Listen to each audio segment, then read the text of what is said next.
This module introduces a topic that statisticians call the sampling distribution. It's the fundamental building block for much of statistical inference. Let's begin by remembering some things from previous modules. You'll recall that we discussed the standard deviation. That's a measure of the amount of variability in a data set. We also noted that there was a close relationship between the standard deviation and the normal distribution. Start in the middle of a normal distribution, go out one standard deviation, we've got about 2/3 of the data.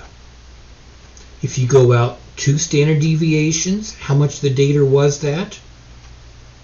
That was 95%.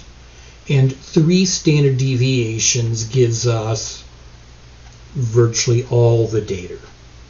We will continue to review these benchmarks till they become things that you just simply know and remember.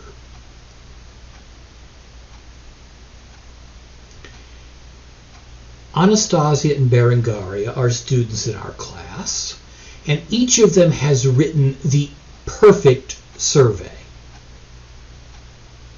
For their project, they then go out and each of them obtains a perfect random sample. When they contact each of their subjects, they obtain perfect responses from each of their subjects. They then take their data and do a perfect analysis. Question: do they get the same result? And the answer is no, not necessarily. Why not? Because different random samples will give different results. This is sampling error. It's error in the statistical process arising purely and simply from the random sampling process.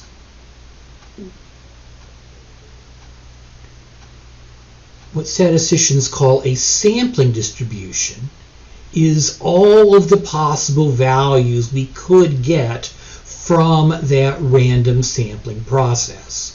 In other words, the sampling distribution is the distribution that happens when we are sampling.